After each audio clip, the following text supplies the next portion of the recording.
welcome to the Deep Dive. Today we're digging into something really fundamental, the political pendulum. Right, that back and forth we see in democracies. Exactly, how governance seems to swing between different poles. Our goal here is to give you a clear, neutral, evidence-based look at this. Understand the why, the how, and, importantly, the consequences.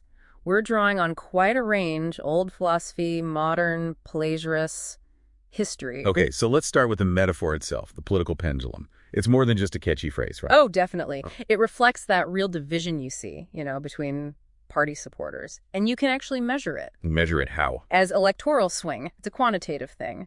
But the idea of cycles, wow, that's ancient. Ancient how? Think Plato, Polybius, in ancient Greece, he talked about the kyklos, this natural cycle of governments changing forms. Even Machiavelli picked up on it. Huh. And more recently? Well, in the U.S. context, you had Arthur Schlesinger Sr. and Jr., too. They had this theory. Right, the cyclical theory. Yeah, that the sort of national mood swings between liberalism and conservatism. And here's the key bit.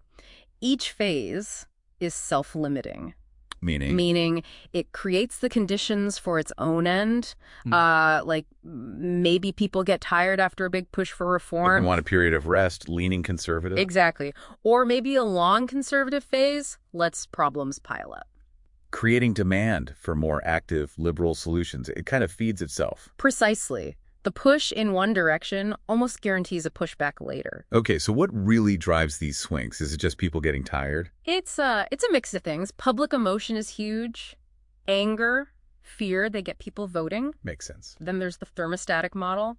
Basically, if the government goes too far one way... Like pushing the thermostat too high. Exactly. Public opinion tends to nudge back the other way. It signals, hey, too much. Okay. But here's something really important in modern politics. Parties are becoming more ideologically uniform. Fewer swing voters in the middle. Which means? More polarization. More us versus them. And that seems to make the pendulum swing faster and, well, harder. Makes that going too far more likely and the swing back more aggressive. Right. So the swing back. Yeah. How do new governments actually undo things so fast sometimes? It seems like policies can just vanish overnight. Well, they have tools, pretty aggressive ones. Executive orders are a big one. Bypasses Congress often. Like the Trump administration's regulatory reform or ending DEI programs? Yeah, those are key examples. And Congress has tools too, like the Congressional Review Act, the CRA. What's that? It lets Congress quickly repeal regulations from the previous administration with just a simple majority.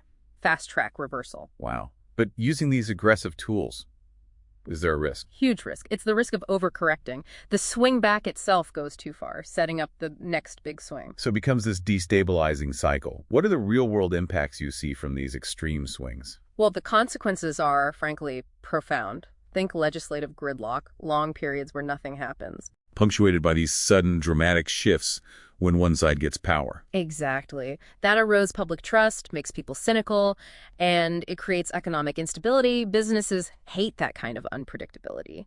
They hesitate to invest. Let's make this concrete. You mentioned history.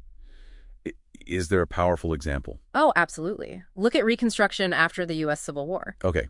Big expansion of civil rights, right? Yeah.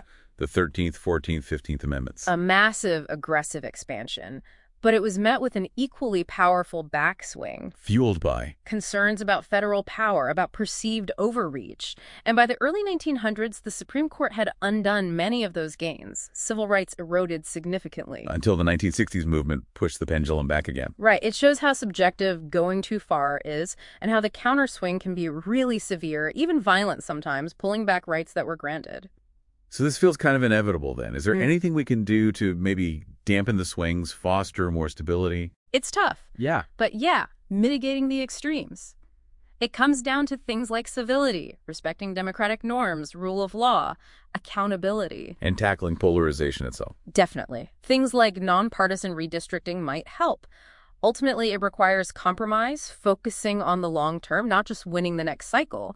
Predictability helps. Okay, so wrapping this up, the big picture seems to be that this pendulum, it's just part of how democracies work, right? Yeah. A way to adjust and hold power accountable. It seems inherent, yeah. Yeah. often self-generating even. But the danger is when that overreach, real or perceived, triggers a really violent swing back. Leading to the gridlock, the instability, the loss of trust we talked about. And potentially even threatening democratic norms themselves if the swings get too wild. So the goal isn't stopping the pendulum. Yeah. You can't, really. It's about understanding it, managing it, Yeah. preventing those extremes. Right. Focusing on civility, strong institutions, long-term thinking over short-term wins. So, something for you, the listener, to think about. As you watch politics unfold, try to see this dynamic. Are we in a gentle swing, or is it becoming an aggressive lurch? And how does knowing about this pendulum maybe change how you think about policy and getting involved?